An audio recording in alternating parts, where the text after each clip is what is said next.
उधर अपने बंगले में यू हुआ उन वीडियोस को देखती है जो यान ने भेजे थे, पर उसे वो रोमांच नहीं मिलता जो झांग हाओ के किस्म था। वो उसे फोन करती है और उसका वो नई चीजें सिखाने वाला वादा याद दिलाती है। झांग हाओ नहाने जा रहा होता है, तभी फोन उठाता है। यू हुआ की बातें सुनकर उसे फिर से उस किस की याद आ जाती है और वो थोड़ा सेंसिटिव महसूस करने लगता है। यू हुआ बताती है कि यान के भेजे वीडियो देखकर उसका दिल नहीं धड़का और पूछती है कि क्या उसके साथ कुछ गड़बड़ है। झांग हाओ समझ जाता है कि यान उसे गंदी चीजें दिखाकर बिगाड़ने की कोशिश कर रही है। यू हुआ शर्माते हुए कहती है कि अगर उसे बुरा लग रहा है तो वो दोबारा ये सब नहीं पूछेगी। झांग हाओ उसे यकीन दिलाता है कि अच्छा हुआ वो उसके पास आई, किसी अजनबी के पास नहीं। वो कहता है कि उसे ये सब डिस्कस करने में कोई दिक्कत नहीं, बस वो पहले नहा ले। यू हुआ उछलकर बिस्तर से खड़ी हो जाती है और कहती है कि वो भी नहाने जा रही है और सुझाव देती है कि वे फोन ऑन रखकर नहाते नहाते बातें करें। झांग हाओ मान जाता है। वो अपने कपड़े उतारते हुए अपने एब्स के बारे में सोचता है कि उन्हें मेंटेन रखना कितना मुश्किल है। वो यू हुआ को फोन गीला न करने की चेतावनी भी देता है। वो फोन शेल्फ पर रख देती है और झांग हाओ कल्पना करने लगता है कि वो भी उस तरफ अकेली और बिना कपड़ों के है। यू हुआ कमेंट्री शुरू कर देती है कि वो कैसे बाल धो रही है और शरीर पर साबुन लगा रही है। झांग हाओ भी वैसा ही करता है। वो कहता है कि उसके सामने के बाल थोड़े बड़े हो गए हैं और पूछता है कि क्या वो उन्हें छोटा करना चाहती है। उसे ये सब बड़ा अजीब और इंटीमेट सा लगता है और उसके गाल लाल हो जाते हैं। इसी बीच किनशिन ताजी चादरें लेकर झांग हाओ के कमरे में आती है। वो आवाजें सुनती है और सोचने लगती है कि वो किससे बात कर रहा है और क्या उसकी कोई गर्लफ्रेंड बन गई है। वो कपड़े समेटकर झांग हाओ के कमरे की तलाशी लेने पहुंच जाती है। वो यीलोंग को मैसेज करके पूछती है कि क्या झांग हाओ को बहुत लड़कियां पसंद करती है। यीलोंग जवाब देता है कि झांग हाओ हैंडसम है तो सब पसंद करती है, पर उसकी कोई गर्लफ्रेंड नहीं है। तसल्ली होने पर किनशिन सोचती है कि यही मौका है अपना दाव खेलने का। वो उसके बिस्तर पर लेटकर उसके नहाकर निकलने का इंतजार करने लगती है। कॉल पर झांग हाओ यू हुआ से कहता है कि अब वो फ्री होकर इंटरनेट पर उसके लिए कुछ अच्छी एरोटिक रीडिंग ढूंढेगा, क्योंकि फालतू फिल्में देखने से अच्छा है कि वो कुछ ढंग का पढ़े जिससे उसे अपनी सुरक्षा के बारे में भी पता चले। जब झांग हाओ कमरे में आता है तो देखता है कि चादर के नीचे कोई है। वो चादर हटाता है तो किनशिन को वहाँ सोया हुआ पाता है। वो पूछता है, अरे किनशिन, तुम मेरे बिस्तर पर क्या कर रही हो। वो मासूमियत से कहती है कि वो बस फिल्म देखने के लिए पूछने आई थी, पर इंतजार करते करते सो गई। झांग हाओ घबराकर कहता है कि वो बस तैयार होकर नीचे आता है, फिर साथ में फिल्म देखेंगे। फिर वो पागलों की तरह इंटरनेट पर कुछ पढ़ने वाली चीजें ढूंढने लगता है, जबकि उसे पता है कि ये गलत है। वो यू हुआ को वेटिंग पर रखता है और सोचता है कि अभी उसे किनशिन को तवज्जो देनी होगी। वो किनशिन से पूछता है कि उसे कैसी फिल्म देखनी है। वो कहती है कि उसे कोई भी हॉरर फिल्म चलेगी। झांग हाओ कहता है कि वो बस नहा ले, फिर लिविंग रूम में लाइट बंद करके माहौल बनाएंगे।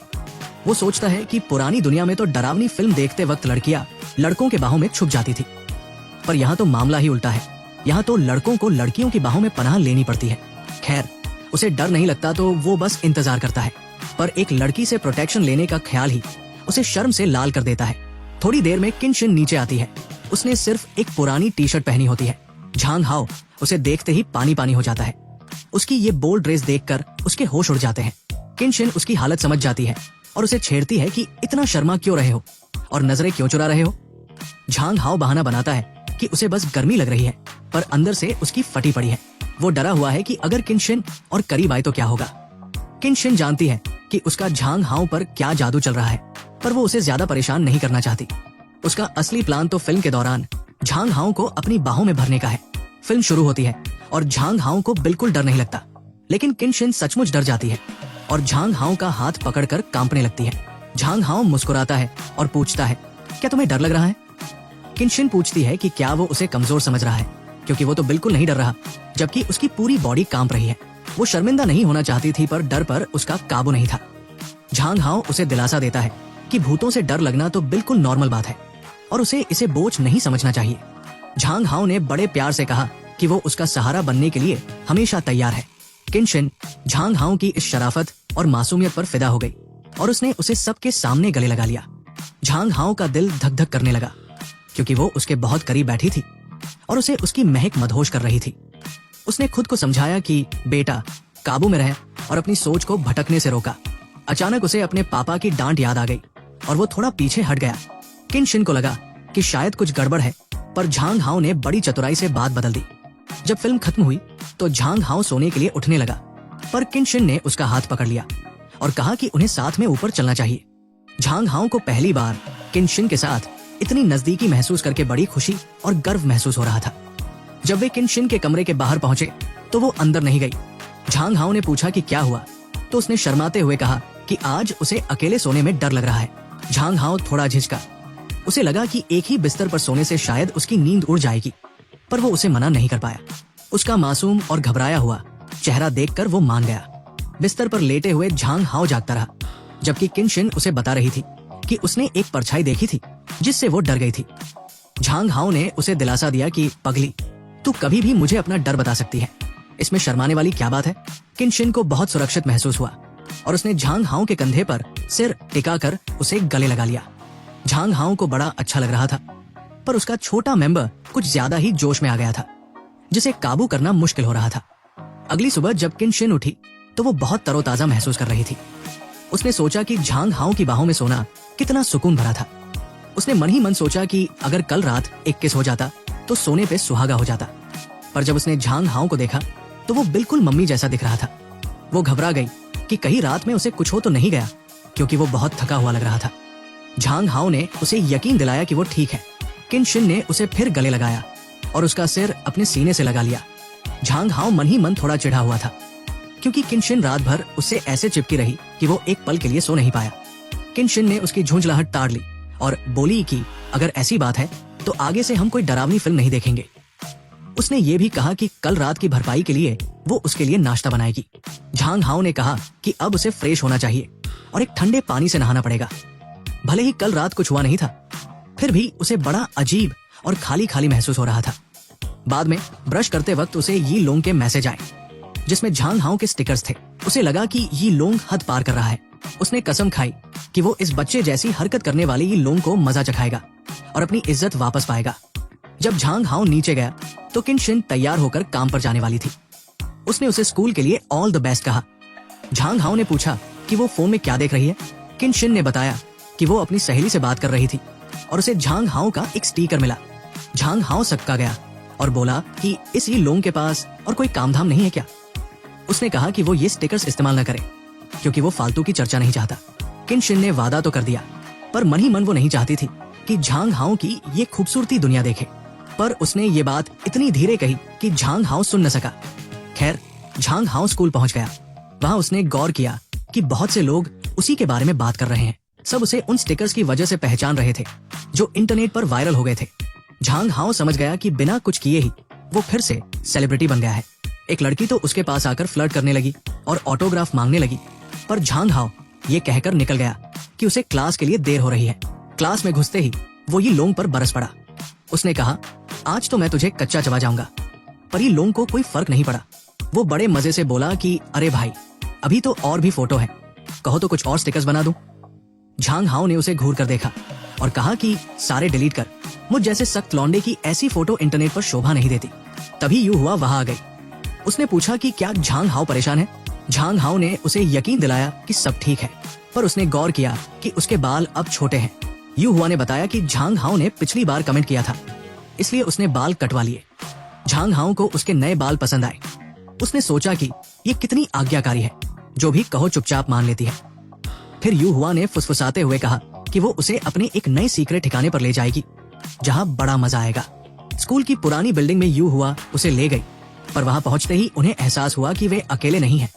वहां पहले से ही कई कपल्स रोमांस कर रहे थे। झांग हाओ समझ गया कि वो गलती से आशिकों के अड्डे पर आ गया है। तभी यू हुआ कुछ बोलने लगी तो झांग हाओ ने उसे चुप कराते हुए कहा, शू, धीरे बोल। पर तभी उसने शरारत में झांग हाओ का हाथ चाट लिया। झांग हाओ को लगा कि यू हुआ जितनी सीधी दिखती है उतनी है नहीं। उसने झटके से हाथ पीछे खींचा तो यू हुआ ने मासूमियत से कहा, मुझे लगा तुम्हें अच्छा लगेगा। इससे पहले कि झांग हाओ कुछ कहता, वो उस पर झपट पड़ी, उसे किस करने लगी और दोनों जमीन पर गिर पड़े। झांग हाओ को समझ आ गया कि यू हुआ उसे बहुत पसंद करती है। वे दोनों एक ही उम्र के थे और वो बहुत प्यारी और सीधी थी। उसने सोचा कि इसके साथ रिश्ता जोड़कर देखना चाहिए, इससे शायद किनशिन भी उससे दूर रहे। उसने भी उसे पलटकर किस किया, पर थोड़ी देर बाद उसे धीरे से पीछे धकेल दिया और बोला, पागल, किस करते वक्त सांस भी लेनी होती है, वरना दोनों ऊपर पहुंच जाएंगे।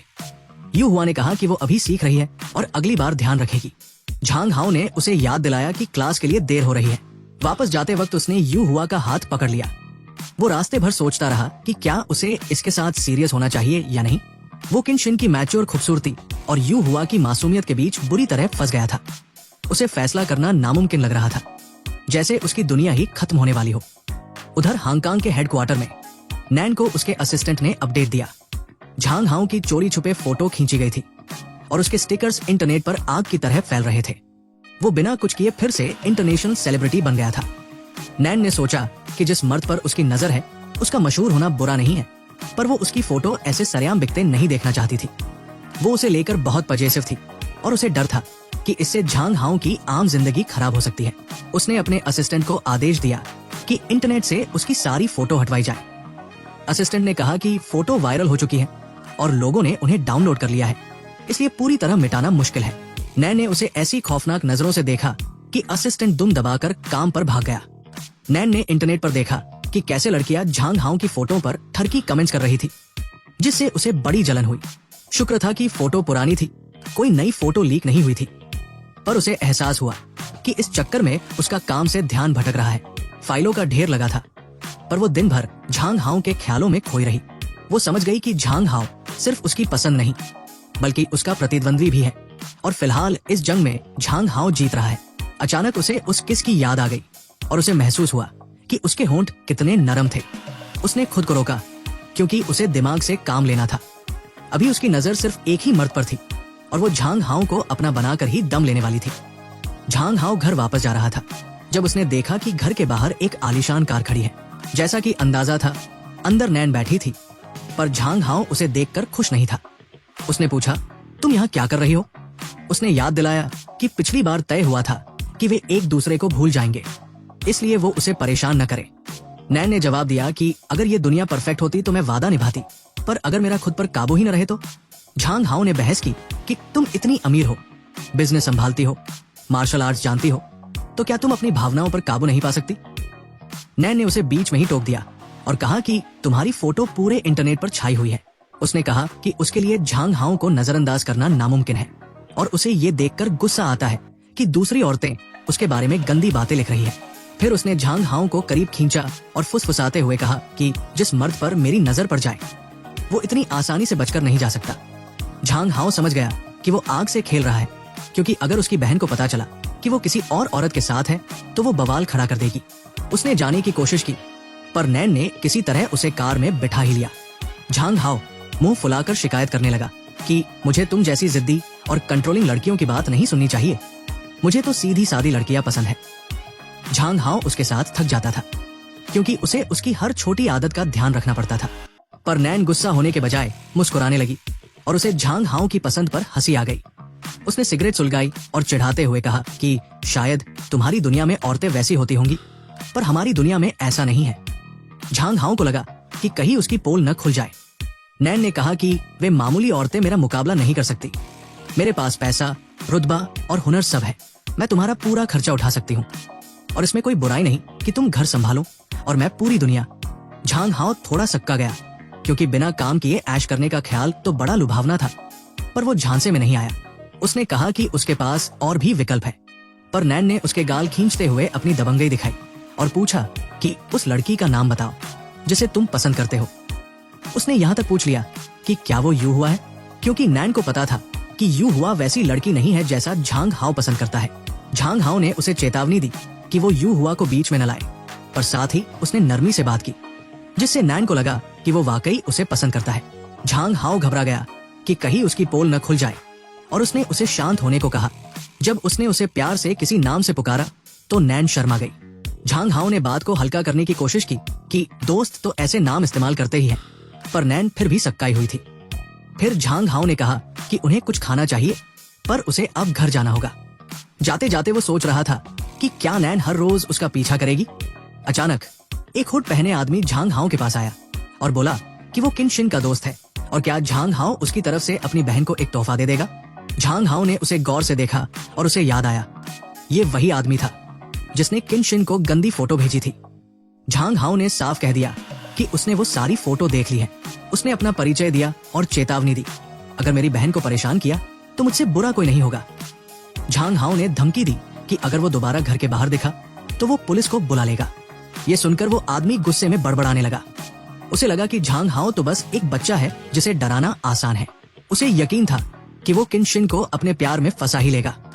जब झांग हाओ घर लौटा तो किनशिन खुशी से फूली नहीं समा रही थी।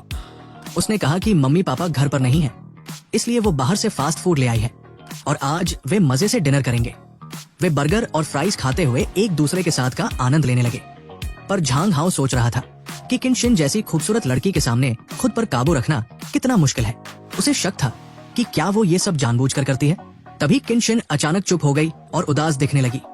जब झांग हाओ ने पूछा कि क्या हुआ, तो उसने सीधा पूछा कि क्या उसे कोई बात परेशान कर रही है। उसे पता था कि झांग हाओ इंटरनेट पर मशहूर हो गया है। उसने कहा कि आज मैंने लोगों को तुम्हारी फोटो पर फिदा होते देखा और मुझे बड़ी जलन हुई। झांग हाओ ने कहा कि मैं कोई सेलिब्रिटी नहीं हूँ और ये सब देखकर मुझे शर्म आती है। किनशिन ने समझाया कि ये शोहरत उसके लिए अच्छी नहीं है। उसने कहा कि आजकल लोग इंटरनेट पर खुद को बेचने के लिए कुछ भी करते हैं, इसलिए उसे ढंग के कपड़े पहनने चाहिए। उसने यहाँ तक कह दिया कि जब वो स्ट्रीमिंग करे तो उसे अपनी बाहें और पीठ ढककर रखनी चाहिए। झांग हाओ को लगा कि वो कुछ ज्यादा ही पजेसिव हो रही है। किनशिन ने बात संभालने के लिए कह दिया कि वो मजाक कर रही थी, पर फिर उसने माना कि वो वाकई डरी हुई है। वो नहीं चाहती थी कि झांग हाओ किसी मुसीबत में पड़े और वो उसे सुरक्षित देखना चाहती है। उसके मन में उथल पुथल मची है, क्योंकि वो हमेशा से जानती थी कि झांग हाओ हॉट है, पर अब जब वो सेलिब्रिटी बन रहा है तो और भी लड़कियां उस पर लट्टू हो रही है। उसे पता है कि जल्द ही आशिकों की लाइन लग जाएगी और झांग हाओ को सिर्फ अपने पास रखना मुश्किल होता जाएगा। उसे महसूस हो रहा है कि अब उसे कुछ बड़ा कदम उठाना ही होगा ताकि वो झांग हाओ को जल्द से जल्द अपना बना सके। उस रात वो अचानक उसके कमरे में घुस जाती है और पूछती है कि क्या उसे किसी मदद की जरूरत है। अपनी नई ड्रेस में वो किसी हुस्न की परी से कम नहीं लग रही थी और झांग हाओ की नजरें भी उस पर ठहर गई। वो थोड़ा झिझका, पर फिर उसे साथ बैठने दिया। वो थोड़ी दूर बैठी, पर फिर बोली कि वो उसे कुछ देना चाहती है। किनशिन ने अपनी दिन भर की कमाई लगभग 3000 युआन झांग हाओ के हाथ में रख दी। झांग हाओ को तो अपनी आंखों पर यकीन ही नहीं हुआ। अरे बाप रे, अस्पताल में काम करके ये एक दिन में इतना कमा लेती है। उधर बेचारा झांग हाओ इतनी मेहनत करता है, फिर भी इसका चौथाई भी नहीं कमा पाता। किनशिन ने समझाया कि भले ही वो अभी स्टूडेंट है, पर वो बड़े सर्जन्स की मदद करती है, छोटे ऑपरेशंस में हाथ बंटाती है, इसलिए उसे इतनी सैलरी मिलती है। पर मन ही मन वो जानती थी कि असली खेल क्या है। झांग हाओ का दिल जीतने के लिए उसे अपने जाल में फंसाना होगा और पैसा इसके लिए सबसे अच्छा रास्ता था। आखिर किनशिन कोई मामूली लड़की नहीं थी। वो अव्वल दर्जे की स्टूडेंट थी। सबसे ज्यादा मार्क्स लाकर उसका एडमिशन हुआ था। उसने बड़े बड़े मेंटर्स के साथ काम किया था और उसे अस्पताल में क्लिनिकल स्टडीज शुरू करने का मौका भी जल्दी मिल गया था। वो सिर्फ खूबसूरत ही नहीं, बल्कि गजब की टैलेंटेड थी और उसके पास 3 साल का अनुभव भी था। भले ही वो वहाँ की बॉस नहीं थी, पर उसकी काबिलियत और आत्मविश्वास देखकर लगता था कि वो पूरी दुनिया पर राज कर सकती है। झांग हाओ को एहसास हुआ कि किनशिन सिर्फ सुंदर नहीं, बल्कि सुपर जीनियस भी है। उसने माना कि काश वो भी किसी दिन ऐसे ही पैसे कमा पाता ताकि अपने मम्मी पापा की मदद कर सके। ये सुनकर किनशिन का दिल भर आया। उसने उसे कसकर गले लगा लिया और कहा कि मम्मी पापा की फिक्र करना सिर्फ उसका काम नहीं है। झांग हाओ ने फिर पूछा कि क्या मम्मी पापा अभी भी ट्रिप पर हैं? जब किनशिन ने कहा कि वे अभी कुछ दिन नहीं आएंगे, तो झांग हाओ के दिमाग की घंटी बजी। अकेला लड़का, अकेली लड़की और घर खाली। झांग हाओ सोचने लगा कि अब आगे क्या होगा, पर जैसा उसने सोचा था, ये वेकेशन उतना आसान नहीं होने वाला था।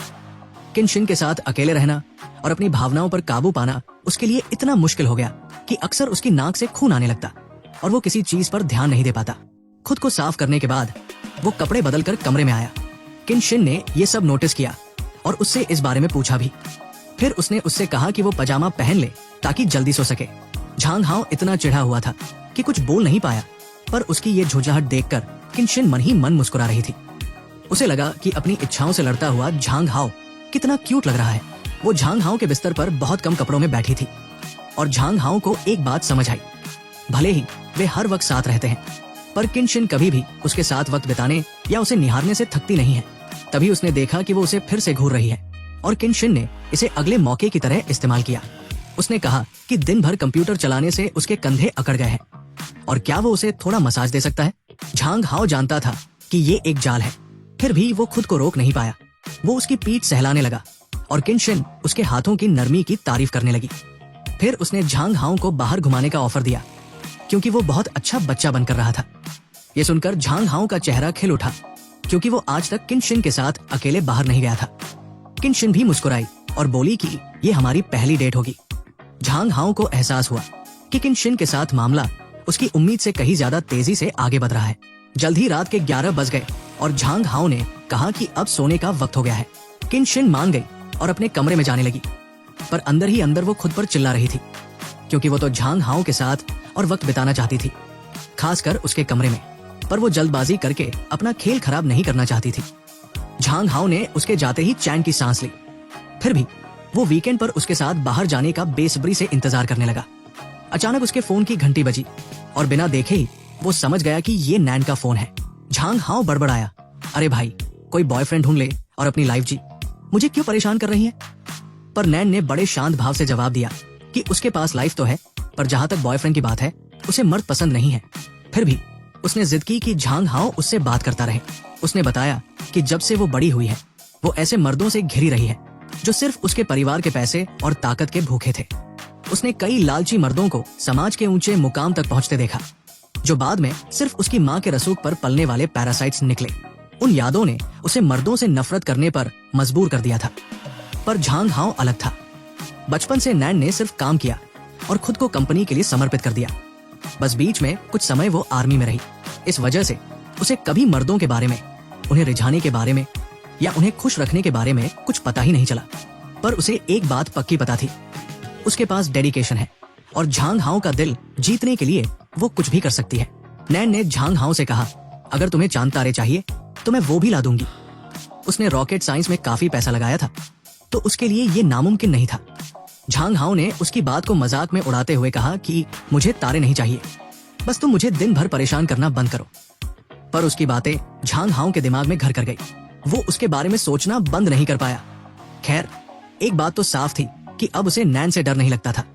उस रात झांग हाओ को अपनी पुरानी जिंदगी का सपना आया, जिसमें छोटी किनशिन उससे पूछ रही थी कि क्या तुम्हारी कोई बीवी है। अगले दिन झांग हाओ स्कूल पहुंचा, पर उसे किनशिन को सेफ लैंडिंग का मैसेज करना पड़ा। जब से उसके स्टिकर्स वायरल हुए थे, उसे अपनी सुरक्षा की चिंता होने लगी थी और किनशिन तो रोज उसे छोड़ने और लेने आने की जिद कर रही थी। तभी यू हुआ आई और उसे हेलो कहा। झांग हाओ ने पूछा कि वो फिर से लेट क्यों हो गई। यू हुआ शर्मा गई और बोली कि वो उनके किस के ख्यालों में खोई थी। उसने बताया कि उसने एक अजीब सपना देखा था। फिर उसने मौका पाकर झांग हाओ की उंगली पकड़ी और मासूमियत से पूछा, अभी हम अकेले हैं तो क्या हम फिर से किस कर सकते हैं? झांग हाओ शर्म से पानी पानी हो गया। उसे समझ नहीं आ रहा था कि इस मासूम परी को क्या जवाब दे। उसने फिर समझाया कि किस करना बहुत ही प्राइवेट चीज है और स्कूल में ये सब मना है। यू हुआ ने फौरन सुझाव दिया, तो क्या हम किस करने के लिए मेरे घर चले? झांग हाओ ने बात टाली और कहा कि अभी क्लास पर ध्यान दो, बाद में सोचेंगे। पर उसने देखा कि यू हुआ का चेहरा उतर गया था, क्योंकि उसने उसे मना कर दिया था। झांग हाओ जानता था कि वो दुखी है, पर उसे ये भी डर था कि अगर वो ज्यादा ढील देगा तो खुद पर काबू खो देगा। वो नहीं चाहता था कि सब कुछ बेकाबू होकर तमाशा बन जाए। स्कूल ब्रेक में झांग हाओ ने यी लोंग को यू हुआ के साथ खाना खाने चलने को कहा, पर जैसे ही वो क्लास से बाहर निकला, उसके होश उड़ गए। सैकड़ों लड़कियां उसका ऑटोग्राफ लेने के लिए चिल्ला रही थी। उसे यकीन नहीं हुआ कि सिर्फ कुछ स्टिकर्स की वजह से ये लड़कियां इतनी पागल हो गई है। यहाँ तक कि यी लोंग भी ये भीड़ देखकर दंग था और उसने झांग हाओ को एक वीडियो दिखाया जो किसी ने ऑनलाइन डाला था। उसमें झांग हाओ की ही फोटो थी और सब उसे किलर ब्यूटी कह रहे थे। पर तभी झांग हाओ को लगा कि किसी ने उसके पिछवाड़े पर हाथ मारा है। वो सन्न रह गया। उसका पहली बार हैरासमेंट हुआ था। इससे पहले कि वो कुछ करता, किसी ने उस लड़की का हाथ पकड़ लिया। वो यू हुआ थी और वो गुस्से से लाल थी। उसने उस लड़की को चेतावनी दी, अपनी हद में रहो। झांग हाओ को ऐसे छूना पसंद नहीं है और उसकी इजाजत के बिना तुम उसे हाथ नहीं लगा सकती। पूरी भीड़ में सन्नाटा छा गया, क्योंकि सबको पता था कि यू हुआ स्कूल की नई गुंडी बन चुकी है। झांग हाओ ने मामला शांत करने की कोशिश की, पर माहौल तनावपूर्ण था। तभी खड़ूस टीचर आ गए और सबको अपनी अपनी जगह जाने का हुक्म दिया। उधर झांग और क्लास प्रेसिडेंट झांग हाओ को जलती नजरों से देख रहे थे। प्रेसिडेंट बड़बड़ाया कि पहली बार देख रहा हूँ कि लड़कियां झांग को घास नहीं डाल रही, क्योंकि सब झांग हाओ के पीछे पड़ी है। झांग ने मजाक उड़ाते हुए कहा कि ये सब 2 दिन का बुखार है, सब ठीक हो जाएगा। उसने दावा किया कि उसे झांग हाओ से कोई खतरा महसूस नहीं होता। तभी कोई चिल्लाया कि स्कूल के बाहर महंगी गाड़ियों की लंबी लाइन लगी है।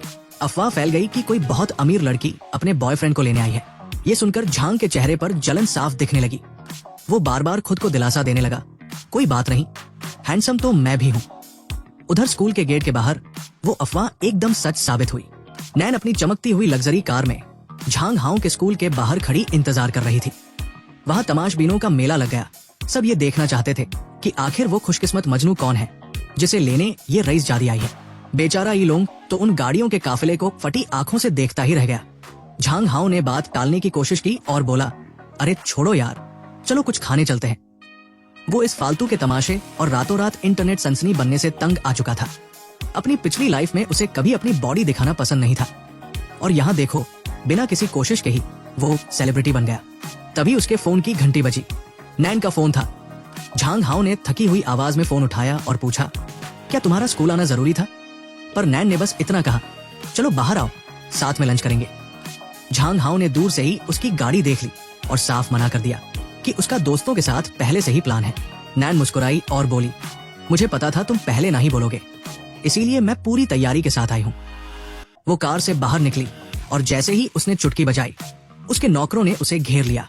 सबके हाथों में लजीज पकवानों से भरी ट्रे थी। वो मुस्कुराकर बोली, चूंकि झांग हाओ मेरे साथ नहीं आएगा तो मैं खुद खाना लेकर उसके पास आ गई। ये देखकर झांग हाओ के पसीने छूट गए। उसे डर था कि कहीं सब ये न समझ ले कि उनका कोई चक्कर चल रहा है। यू हुआ ने भी ये सब नोटिस किया और पूछा, क्या हुआ, सब ठीक तो है ना? फोन पर किससे बात कर रहे हो? झांग हाओ ने सफेद झूठ बोल दिया कि वो बस थोड़ा बिजी है और ये लोगों को यू हुआ के साथ छोड़कर वहां से 9-11 हो गया। यू हुआ उसे जाते हुए देखती रही। उसे फिर से बुरा लगा कि झांग हाओ ने लंच का प्लान कैंसिल कर दिया। झांग हाओ ने छुपते छुपाते फोन पर नैन का ध्यान खींचा। नैन उसकी घबराहट पर हंसने लगी। चिढ़कर झांग हाओ ने उसे 2-4 खरी खोटी सुना दी जिनका कोई बुरा मतलब नहीं था। नैन ने बड़ी मासूमियत से जवाब दिया, मुझे लगा मर्दों को ऐसे ग्रैंड जेस्चर पसंद आते हैं।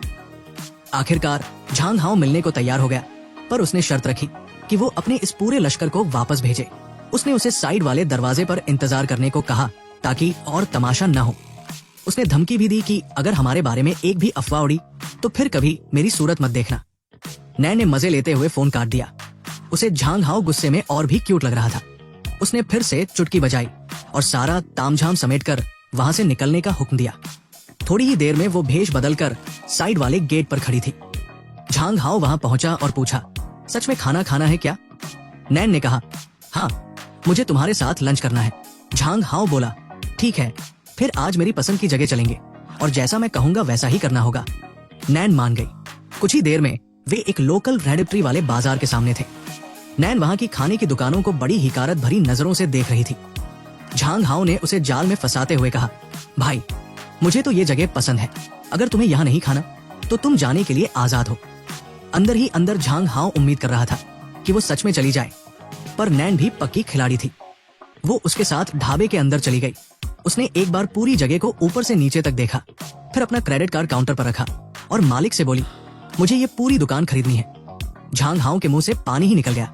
उसने तुरंत उसे रोका और समझाया कि यहाँ अपना पैसा झाड़ने की कोई जरूरत नहीं है। उसने कहा, देखो भाई, मैं गरीब आदमी हूँ, इसलिए ऐसी जगहों पर खाता हूँ। अगर तुम्हें सिर्फ अपनी रईसी दिखानी है तो साथ खाने का कोई मतलब नहीं। कम से कम थोड़ी देर के लिए तो जमीन पर आ जाओ। नैन मान तो गई, पर मन ही मन बड़बड़ाई कि मर्दों को झेलना भी बड़ी सिरदर्दी है। झांग हाओ ने अपने लिए एक बाउल बीफ नूडल्स और हाफ फ्राई अंडे मंगवाए।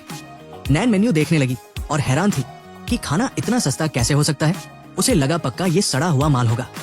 झांग हाओ ने उसे तसल्ली दी, अरे कुछ नहीं होता, मैं बरसों से यहाँ खा रहा हूँ, आज तक पेट खराब नहीं हुआ, एकदम चकाचक खाना है। ढाबे वाली मालकिन ने नैन को थोड़ा तमीज से रहने को कहा, पर झांग हाओ ने उसके लिए भी ऑर्डर दे दिया। नैन ने शर्त रख दी कि शेफ दस्ताने पहने और एकदम ताजा सामान इस्तेमाल करे। शेफ को यह बात चुभ गई और वो लड़ने को तैयार हो गई, पर जैसे ही नैन ने गड्डी काउंटर पर रखी, शेफ के सुर बदल गए। उसने सोचा, आज तो इन दोनों से मोटा पैसा वसूलूंगी। झांग हाओ को यह सब बड़ा अजीब लग रहा था। उसे लगा नैन को थोड़ी तो शालीनता दिखानी चाहिए थी। नैन ने झांग हाओ का गाल खींचते हुए कहा, तुम्हारा ध्यान सिर्फ मुझ पर होना चाहिए। झांग हाओ को यकीन नहीं हुआ कि नैन को उस ढाबे वाली आंटी से भी जलन हो रही है। फिर उसने पूछा कि तुम ऐसी जगहों पर खाते ही क्यों हो? झांग हाओ ने जवाब दिया, यही असली जिंदगी है, आम लोग यही खाते हैं और कोई बीमार नहीं पड़ता।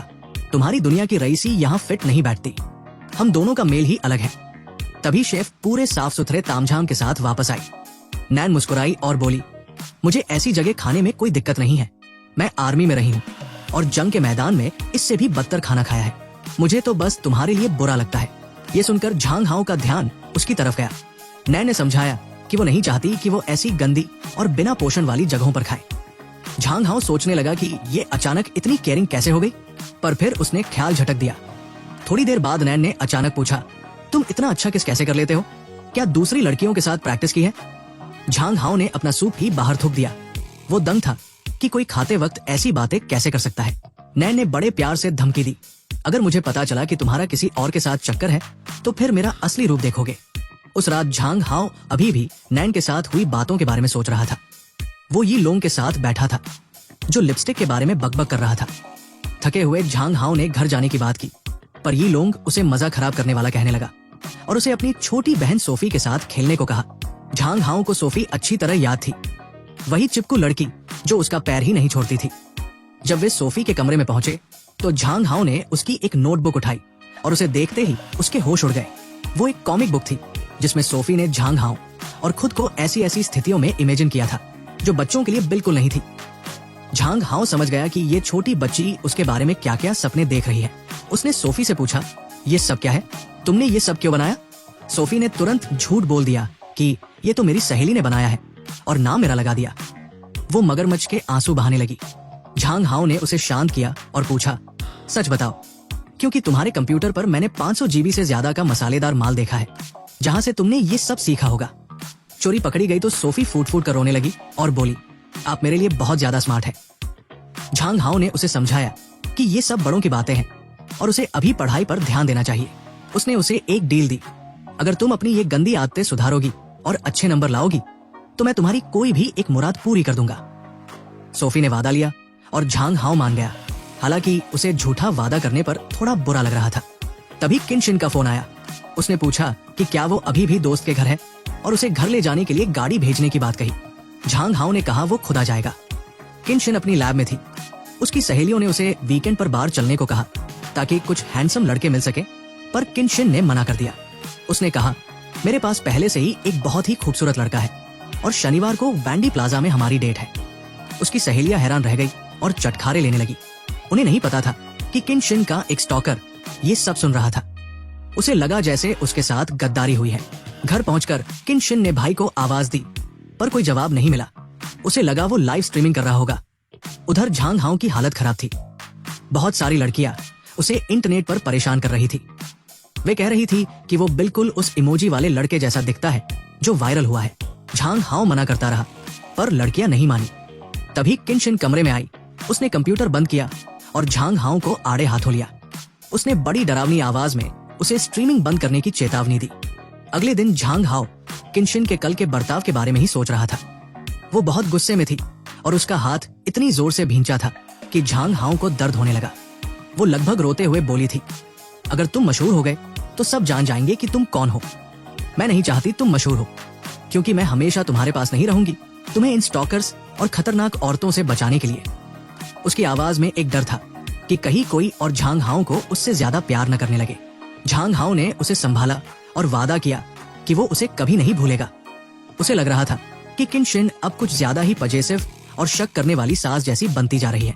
तभी झांग हाओ के पास एक नोटिफिकेशन आया। उसने कल की स्ट्रीमिंग से बहुत सारे पैसे कमाए थे। उसने कुछ बेचा नहीं था, फिर भी इतनी कमाई। उसने सोचा, अगर ऐसे ही चलता रहा तो मैं जल्द ही करोड़पति बन जाऊंगा। उसे सोशल मीडिया की ताकत समझ आने लगी थी, पर वो ऐसी जिंदगी नहीं चाहता था। स्कूल पहुंचते ही उसने देखा कि लड़कियों की भारी भीड़ उसका इंतजार कर रही है। झांग हाओ ने सोचा, इन लड़कियों के पास और कोई काम धाम नहीं है क्या जो दिन भर यहाँ नारे लगा रही हैं? तभी ड्रेसिंग रूम में झांग हाओ कपड़े बदल रहा था। उसे नहीं पता था कि क्लास प्रेसिडेंट ने उसकी शर्ट में एक छुपा हुआ कैमरा लगाया है। ये लोग अचानक अंदर आया और झांग हाओ से टकरा गया, जिससे कैमरे का एंगल बिगड़ गया। ये लोग झांग हाओ के एब्स की तारीफ करने लगा। क्लास प्रेसिडेंट डरते डरते फोटो खींचने की कोशिश करता रहा, पर एंगल खराब होने की वजह से सब बेकार हो गया। तभी उसे एहसास हुआ कि झांग हाओ और ये लोग उसके पीछे ही खड़े हैं। झांग हाओ ने मजे लेने के लिए उसका फोन मांगा। जब उसने मना किया तो झांग हाओ ने फोन छीन लिया। गैलरी में उसने देखा कि वो लड़का उसके फैन क्लब का हिस्सा है और फिर भी चोरी छुपे फोटो ले रहा है। झांग हाओ मुस्कुराया और अपनी शर्ट उतारते हुए बोला, अगर नंगी फोटो ही चाहिए तो ढंग से पोज देने दो ना भाई। प्रेसिडेंट को लगा झांग हाओ पागल हो गया है। झांग हाओ ने खौफनाक नजरों से उसे फोटो डिलीट करने को कहा और उसे लड़ने की चुनौती दी। बेचारा प्रेसिडेंट दुम दबाकर वहां से भागा। झांग हाओ ने कहा, अब मुझे वीडियो बनने से डर नहीं लगता, क्योंकि अब मेरे पास दमदार एब्स है। अगर मेरी बॉडी इंटरनेट पर गई तो शायद बाकी लड़कों को भी मर्द बनने की प्रेरणा मिले। पर फिर भी वो नहीं चाहता था कि उसे इतनी शोहरत मिले, इसीलिए वो मामले को बहुत गंभीरता से लेता है। पर झांग हाओ का मन अभी उस क्लास प्रेसिडेंट से भरा नहीं था। वो उसे साफ साफ समझा देना चाहता था कि आगे से ऐसी हरकत दोबारा न करे। इसीलिए वो उसका पीछा करते हुए एक गली में पहुंच गया। उधर प्रेसिडेंट अभी भी गुस्से में उबल रहा था। यही सोच रहा था कि ये झांग हाओ उसके नाक में दम कैसे कर रहा है और वो उससे अपना बदला कैसे लेगा। झांग हाओ गली के मोड़ पर उसके आने का इंतजार कर रहा था ताकि उसे सबक देकर तगड़ी चेतावनी दे सके। पर इससे पहले कि वो कुछ करता, उसने देखा कि उसकी आंखों के सामने ही कुछ लोगों ने प्रेसिडेंट को दबोच लिया। वो उन गुंडों की तरफ भागा और उसे एहसास हुआ कि ये वही लोग हैं जिन्होंने नैन के कहने पर उसे पहले भी किडनैप किया था। एक गुंडे ने माना कि उन्हें नैन ने भेजा है, पर उसने दावा किया कि उसे और कुछ नहीं पता। उसने झांग हाओ को धमकी दी कि जो देखा उसे भूल जाओ और चुपचाप घर चले जाओ, वरना फालतू में मुसीबत में पड़ जाओगे। झांग हाओ को समझ नहीं आ रहा था कि वे क्लास प्रेसिडेंट के पीछे क्यों पड़े हैं, और उसे ये भी शक हुआ कि क्या स्कूल के अंदर नैन के जासूस हैं, क्योंकि बिना जासूसी के इतनी खबर रखना मुमकिन नहीं था। नैन के ऑफिस में जब झांग हाओ का फोन आया तो उसने कड़क आवाज में पूछा कि क्या वाइस प्रेसिडेंट तुम्हारे पास है। नैन हैरान थी कि उसे कैसे पता चला, पर झांग हाओ ने याद दिलाया कि वही पुराने गुंडे भेजे थे तुमने। उसने पूछा कि उसे किडनैप क्यों किया। नैन ने शांति से कहा, उसने तुम्हें परेशान किया था, अब उसे अपने पापों की सजा तो भुगतनी ही होगी। उसने झांग हाओ से कहा कि वो फिक्र न करे, ये उसका मामला है और वो बस आराम करे। झांग हाओ का शक यकीन में बदल गया। नैन ने सच में स्कूल में उस पर नजर रखने के लिए जासूस बिठा रखे थे। उसने बहस की कि उसे ऐसे बच्चे की तरह कॉडलिंग की जरूरत नहीं है और वो अपना ख्याल खुद रख सकता है, पर नैन कहाँ मानने वाली थी। उसने साफ कह दिया कि उसे झांग हाओ की पसंद नापसंद से मतलब नहीं, उसे बस उसकी भलाई देखनी है। उसने कहा, अगर तुम्हारी हिफाजत के लिए मुझे जासूसों को पैसे देने पड़े तो मैं वो भी करूंगी। तुम्हें बस मेरी छत्रछाया में रहना है और तुम हमेशा महफूज रहोगे। झांग हाओ बुरी तरह चिंग गया और फोन काट दिया। उसे लगा कि नैन के पास बिल्कुल भी कॉमन सेंस नहीं है। वो सोच में पड़ गया कि क्या इस किडनैपिंग को नजरअंदाज कर दे या पुलिस को फोन करे। अगले दिन स्कूल में जब वो क्लास प्रेसिडेंट से मिला तो वो लड़का ऐसे बर्ताव कर रहा था जैसे नैन के गार्ड्स ने उसे पूरी ट्रेनिंग दे दी हो। वो झांग हाओ को कुछ ज्यादा ही इज्जत देने लगा था। ये देखकर झांग हाओ को भी अजीब लगा, क्योंकि इससे नैन की ताकत का अंदाजा हो रहा था। बाद में ब्रेक के दौरान झांग हाओ और यू हुआ साथ खाना खा रहे थे। यू हुआ ने टोकते हुए कहा कि उसका ध्यान कहीं और है। झांग हाओ ने बात टाल दी कि बस सिर में दर्द है। यू हुआ उठी और उसकी नाक चुटकी से दबाई और पूछा कि क्या अब बेहतर लग रहा है। उसने बिल्कुल वही किया जो झांग हाओ ने उसके लिए एम्यूजमेंट पार्क में किया था जब उसकी तबीयत ठीक नहीं थी। झांग हाओ उसकी मासूमियत और साफ दिल पर मुस्कुरा दिया और झूठ बोल दिया कि अब ठीक लग रहा है। पर यू हुआ को तसल्ली नहीं हुई। वो उसकी गोद में बैठ गई और धीरे से बोली कि उसे हक चाहिए, इससे उसे खुशी मिलेगी।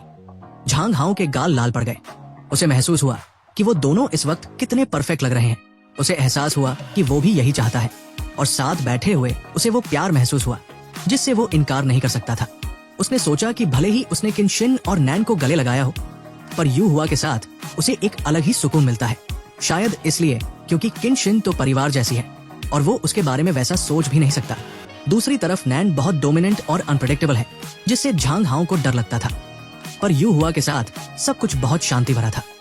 उसे उसकी कोमलता, उसकी खुशबू और उसकी गर्माहट पसंद आ रही थी। तभी झांग हाओ ने गौर किया कि यू हुआ बेताब होकर उसका पैर चाटने लगी है और किसके लिए मिन्नतें कर रही है। उसने उसकी शर्ट उठाने की कोशिश की, पर झांग हाओ ने अपनी पूरी ताकत लगाकर खुद को रोका। उसने उसे समझाया कि पागल मत बनो, स्कूल में कोई तमाशा नहीं चाहिए। भले ही अंदर से वो खुद भी यू हुआ के साथ रहना चाहता था। यू हुआ को यकीन नहीं हुआ कि वो उसे मना कर रहा है। झांग हाओ ने उसे शांत किया और उसके गाल खींचते हुए समझाया कि ये सब जो तुम फिल्मों में देखती हो वो कपल्स करते हैं। उसने कहा कि जब तक वे प्यार में ना हो या डेट न कर रहे हो, उन्हें ये लक्ष्मण रेखा पार नहीं करनी चाहिए। यू हुआ ने मासूमियत से माना कि उसे तो ये भी नहीं पता कि प्यार क्या होता है। झांग हाओ ने समझाया कि प्यार वो है जब तुम किसी को इतना चाहो कि अपनी पूरी जिंदगी उसके साथ बिताना चाहो और उसके लिए कुछ भी कर सको। जब उसे पास देखकर तुम्हारे चेहरे पर मुस्कान आ जाए।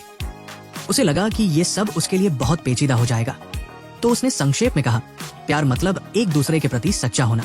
उसने पूछा, क्या तुम मेरे लिए ऐसा महसूस करते हो? क्योंकि वो चाहता था कि उनके बीच जो भी हो वो लस्ट के लिए नहीं बल्कि प्यार के लिए हो। यू हुआ को अभी भी ज्यादा कुछ समझ नहीं आया तो झांग हाओ ने ठंडी सांस भरी और कहा कि शायद उसके लिए अभी ये सब ज्यादा हो रहा है। उसने सलाह दी कि एडल्ट फिल्में छोड़कर अब थोड़े टीनेज रोमांस वाले ड्रामे देखा करो। इसके बाद वे क्लास में चले गए। झांग हाओ यू हुआ को अच्छे से जानता था। वो उसकी मासूमियत का फायदा नहीं उठाना चाहता था, क्योंकि अगर उनके बीच कुछ गलत हुआ तो वो उसकी हिफाजत नहीं कर पाएगा और दुनिया उसकी पवित्रता का फायदा उठाएगी। घर पर किनशिन ने उसे बिस्तर पर लेटने को कहा। किनशिन की गोद में सिर रखकर झांग हाओ को जन्नत जैसा महसूस हो रहा था। किनशिन ने सलाह दी कि उसे स्ट्रीमिंग कम करनी चाहिए ताकि वो खुद को सुरक्षित रख सके और अपनी बॉडी की नुमाइश न करे। झांग हाओ को एक पल के लिए लगा कि कहीं उसे ये तो नहीं लग रहा कि वो कपड़े उतार कर गुजारा कर रहा है, पर तभी उसने कहा कि मैं तुम्हारा मेजरमेंट ले लेती हूँ ताकि आगे से तुम्हारे सारे कपड़े एकदम फिट आए। झांग हाओ को ये आइडिया अच्छा भी लगा और बुरा भी। नाप लेते वक्त किनशिन उसके इतने करीब थी कि झांग हाओ को पसीने आने लगे। उसकी खुशबू उसे मदहोश कर रही थी। उसने उसकी शर्ट उठाई और उसके एब्स देखकर बोली कि उसे थोड़ी जलन हो रही है। जब उसके हाथ झांग हाओ की सख्त मांसपेशियों को छुए तो उसकी सिट्टी पिट्टी गुम हो गई। किनशिन के दिमाग में भी उथल पुथल मची थी, क्योंकि झांग हाओ वाकई बहुत हॉट लग रहा था। उसकी उंगलियां उसके पैंट की बेल्ट के पास पहुंच गई, जैसे वो उसे नीचे खींचने वाली हो। तभी झांग हाओ ने धीरे से पूछा, ये क्या कर रही हो? वो हंस पड़ी और बोली, अरे ये तो काम का हिस्सा है, मैं डॉक्टर हूँ। मेरे लिए इंसानी शरीर में कुछ भी नया नहीं है, मेडिकल नाप में सब कुछ आता है। झांग हाओ पसीने पसीने था। किनशिन उठी और मुस्कुराकर बोली, मैं तो बस तुम्हें छेड़ रही थी। उसने चेतावनी दी कि अपनी इस साइड को किसी और के सामने इतनी आसानी से मत दिखाया करो, अपनी हिफाजत करना सीखो। फिर उसने उसे सोने के लिए कह दिया। कमरे से बाहर निकलते ही किनशिन की भी धड़कनें तेज हो गई, क्योंकि वो खुद भी बड़ी मुश्किल से काबू में थी। झांग हाओ ने भी नोटिस किया कि शायद वो शर्मा गई है, पर उसे वो शर्माते हुए बहुत क्यूट लगी। वीकेंड पर किनशिन नाश्ता लेकर आई और बाहर जाने के लिए बहुत उत्साहित थी। उसने कहा कि वो तैयार होने जा रही है। झांग हाओ को ये सब एक डेट जैसा लगने लगा था। उसे लगा कि जो भी उन्हें देखेगा वो गलत ही समझेगा। उसने खुद को याद दिलाया कि वो उसकी सौतेली बहन है और उसे ऐसे ख्यालों को मन में नहीं पालना चाहिए। 30 मिनट बाद जब किनशिन नीचे आई तो अपनी ड्रेस में वो कयामत लग रही थी। झांग हाओ को लगा कि वो किसी भी इंटरनेट सेलिब्रिटी से ज्यादा सुंदर है। तारीफ सुनकर वो शर्मा गई। झांग हाओ को लगा कि उसके सामने वो बिल्कुल सादा लग रहा है, तो उसने भी अपने कपड़े बदल लिए। मार्केट में बहुत भीड़ थी, पर झांग हाओ ने देखा कि किनशिन का स्टॉकर अभी भी उनके पीछे लगा है। किनशिन ने बताया कि ये पागल है, हर जगह पीछा करता है और मेरी लाइफ में घुसने की कोशिश करता है। ये मेरा बॉयफ्रेंड बनना चाहता है, पर मैंने इसे 100 बार मना कर दिया है। अब वो उसके लिए सिर्फ सिर दर्द बन चुका था। झांग हाओ ने कहा, अगर तुम कहो तो मैं इसे सबक सिखा दूं। अगली बार ये करीब आया तो मैं इसे सीधा कर दूंगा। पर किनशिन ने उसे शांत किया। उसने कहा कि वे एक ही इंस्टीट्यूट में साथ काम करते हैं और वो नहीं चाहती कि बात मारपीट तक पहुंचे। तभी उसके दिमाग में एक आइडिया आया। वो उस स्टॉकर की आखिरी उम्मीद भी खत्म कर देना चाहती थी। उसने झांग हाओ की तरफ गंभीरता से देखा और कहा, आज के दिन के लिए क्या तुम मेरे बॉयफ्रेंड बनने का नाटक कर सकते हो? उसने इतने प्यार से कहा कि झांग हाओ मना नहीं कर पाया। झांग हाओ मान गया और किनशिन ये देखकर हैरान और खुश थी कि उसने इतनी जल्दी हाँ कर दी। फिर वे गेमिंग जोन गए। किनशिन ने टेडी बियर जीतने की जिद की और उनका दिन बहुत मजेदार गुजरा। उन्होंने गेम्स खेले, आइसक्रीम खाई, फोटो खिंचवाई और एक असली कपल की तरह एंजॉय किया। थोड़ी देर बाद किनशिन ने आराम करने की बात कही, पर झांग हाओ ने उसे रोका। उसने देखा कि वो स्टॉकर अभी भी पास में ही है, तो उसे लगा कि उन्हें और करीब आने का नाटक करना होगा। किनशिन ने सोचा कि ये स्टॉकर बरसों से मेरे साथ है, फिर भी मेरे जज्बात नहीं समझता। झांग हाओ को लगा कि शायद उस स्टॉकर को यकीन नहीं हो रहा कि वे सच में डेट कर रहे हैं। तभी किनशिन उसके करीब आई और बोली, वो हमारी तरफ आ रहा है, हमें कुछ जल्दी करना होगा। और बिना सोचे समझे उसने झांग हाओ के होंठों पर अपने होंठ रख दिए। उन्होंने किस किया। झांग हाओ सुन्न रह गया। उसे समझ ही नहीं आया कि क्या हुआ। स्टॉकर ने ये सब देखा और उसकी तो जैसे दुनिया ही उजड़ गई। वो रोने लगा और वहां से भाग गया। किनशिन ने उसे जाते देखा और उसे अपनी सहेली की वो प्रोटेक्शन वाली बात याद आ गई, जिससे वो एक पल के लिए ठिठक गई। झांग हाओ ने स्टॉकर को ढूंढा, पर वो गायब हो चुका था। उधर किनशिन को लगा जैसे उसका सपना सच हो गया हो। झांग हाओ ने उसे पीछे नहीं धकेला, नहीं उसे डांटा, बस थोड़ा सा शर्मा गया। उसकी इस प्रतिक्रिया ने किनशिन को सब कुछ बता दिया कि उसे उसका प्यार बुरा नहीं लगा। उसे बहुत सुकून मिला उसने थोड़ा नाटक करते हुए माफी मांगी कि सॉरी, वो स्टॉकर आ रहा था तो मैं घबरा गई और मुझे कुछ सूझा नहीं। झांग हाओ ने उसे थोड़ा डांटा कि उसे खुद पर काबू रखना चाहिए, पर फिर उसने मन ही मन खुद को समझाया कि वैसे भी हमारा खून का रिश्ता तो है नहीं, ये मेरी सौतेली बहन है। उसने सोचा कि अब जो हुआ सो हुआ, कम से कम उस परेशान करने वाले से पीछा तो छूटा। पर किन शिन ने साफ किया कि हमें इस बात को लेकर ज्यादा नहीं सोचना चाहिए, क्योंकि हमारा कोई खून का रिश्ता नहीं है और कई देशों में तो सौतेली बहनों के साथ रिश्ता कोई बड़ी बात नहीं है। वो फिर चहकने लगी कि वे एक दूसरे के इतने करीब हैं कि सब कुछ खुल कर सकते हैं। उसने उसे छेड़ना शुरू कर दिया। सच्ची बताओ, तुम्हें भी मुझे किस करना अच्छा लगा ना? झांग हाओ घबरा गया। एक मर्द होने के नाते उसे वो किस बुरा तो बिल्कुल नहीं लगा था। सच तो ये था कि उसे अच्छा लगा था, पर दूसरी तरफ उसकी माँ उसके पिता से शादी कर चुकी थी, तो अगर वो हाँ कहता तो घर में बवाल मच सकता था। इसीलिए उसने बड़ा डिप्लोमेटिक जवाब दिया कि हम दोस्त हैं और हमें ये दोबारा नहीं करना चाहिए। किन शिन को बुरा नहीं लगा, क्योंकि उसे पता था कि वो सिर्फ दिखावे के लिए मना कर रहा है। अंदर से उसे बुरा नहीं लगा। तो किन शिन ने बात घुमा दी कि हम लवर्स हैं और आज का दिन कपल की तरह बिताएंगे, क्योंकि वो स्टॉकर इतनी आसानी से नहीं मानेगा। फिर वे कुछ खाने के लिए बाहर निकले। वे हाथ में हाथ डाले बात कर रहे थे कि तभी ड्रग एडिक्ट जैसा दिखने वाला एक जोड़ा उन्हें गुस्से और हैरानी से देखने लगा। उन्हें जलन हो रही थी कि लड़की के पास पैसा है और लड़का भी हैंडसम है। उस गुंडे ने पैसे मांगे, पर किन शिन ने उन्हें दूर रहने को कहा। उसने जेब में रखे अपने छोटे चाकू पर हाथ टिका लिया, क्योंकि वो गुंडा उसके मुंह पर चिल्ला रहा था। वो जानती थी कि अगर उन्होंने हमला किया तो वो उनके कमजोर पॉइंट्स पर हमला करके उन्हें पस्त कर सकती थी। पर उसे झांग हाओ की सुरक्षा की फिक्र थी, कहीं ये गुंडे उसे चोट न पहुंचा दे। इसलिए उसके पास उनकी मांगे मानने के अलावा कोई चारा नहीं था। उसने उनकी तरफ पैसे फेंके और कहा, ये लो और यहाँ से दफा हो जाओ। पर फेंके हुए पैसे देखकर गुंडों की नीयत डोल गई। उन्हें लगा कि इसके पास तो माल बहुत है। वे और पैसों के लिए अड़ गए और इस बार धमकी दी कि ज्यादा शानी बनी तो तुम्हारे इस छोरे का चिकना चेहरा बिगाड़ देंगे। पर झांग हाओ तो हमेशा की तरह बेखौफ था। वो बोला, धमकियां किसी और को देना, अगर वाकई मर्द हो तो लड़कर दिखाओ। किन शिन को लगा कि झांग हाओ उन गुंडों को उकसाकर आफत मोल ले रहा है। वो उसकी सलामती के लिए डर रही थी। पर तभी उसने देखा कि झांग हाओ ने तो अपना हाथ गर्म कर लिया है। उसने एक ऐसा जोरदार मुक्का जड़ा कि गुंडा सीधा अपनी गांड के बल पीछे जा गिरा। झांग हाओ मुस्कुराया और दूसरे वाले से पूछा, क्यों भाई, क्या तुझे भी गर्मागर्म धुलाई करानी है? दूसरा गुंडा सहम गया और अपने साथी को घसीटते हुए वहां से दुम दबाकर भाग निकला। झांग हाओ ने किन शिन की तरफ मुड़कर कहा, देख लिया, मैं अपना ख्याल खुद रख सकता हूँ। पर किन शिन को अब चिंता होने लगी। जब से वो झांग हाओ को जानती थी, वो कभी इतना ताकतवर नहीं था। ऐसा लग रहा था जैसे वो कोई दूसरा ही इंसान है। जब वे बच्चे थे तब वे हमेशा साथ रहते थे। भले ही शुरुआत में झांग हाओ ने किन शिन से कह दिया था कि वो उसकी सूरत नहीं देखना चाहता, फिर भी उसने उसे दूर से निहारना बंद नहीं किया था। वो हमेशा साई की तरह उसके पीछे रहती थी। जब किन शिन को पता चला कि झांग हाओ ने QQ अकाउंट इस्तेमाल करना शुरू किया है, तो उसने तुरंत एक फर्जी अकाउंट बनाया और उसकी दोस्त बनकर उस पर प्यार लुटाने लगी। इतनी मेहनत के बाद आखिरकार उसने इंटरनेट के जरिए उसका दिल जीत ही लिया था।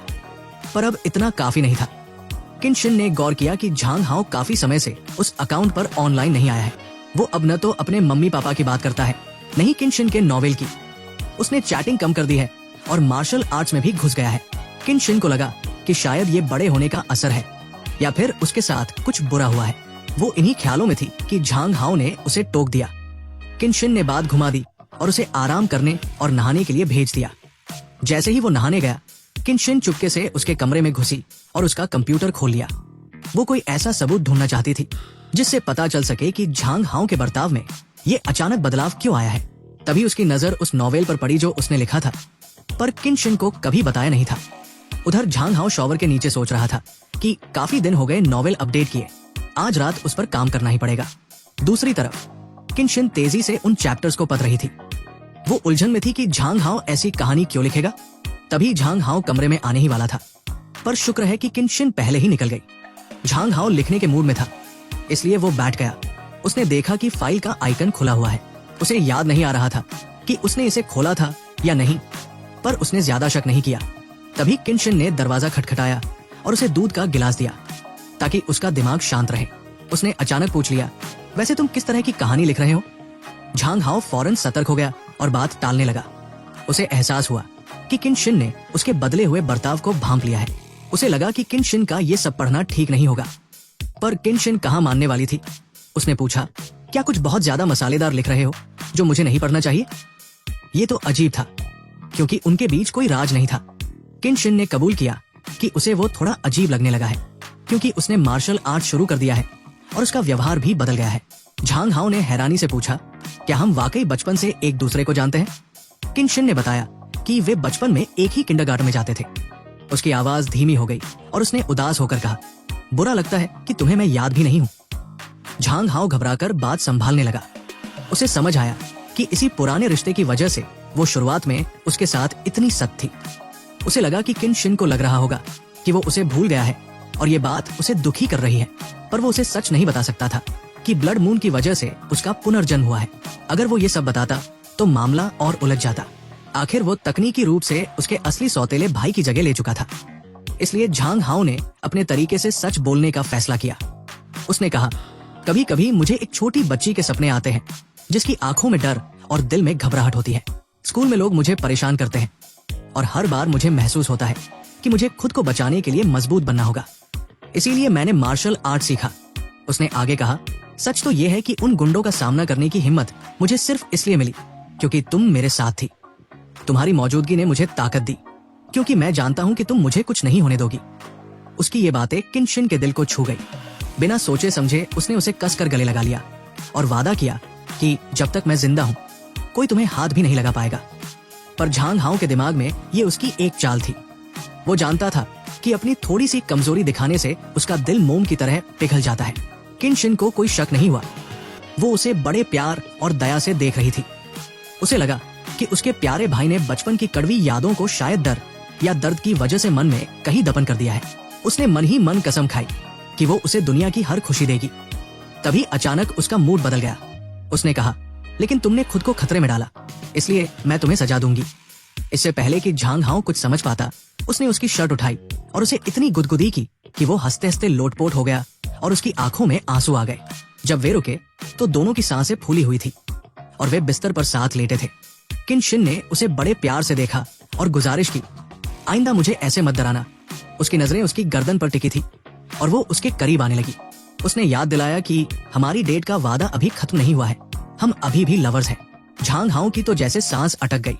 उसने समझाने की कोशिश की कि डेट तो खत्म हो जानी चाहिए थी, पर किनशिन मुस्कुराई और बोली, जब एक बार किस कर ही लिया है तो दोबारा करने में क्या हर्ज है?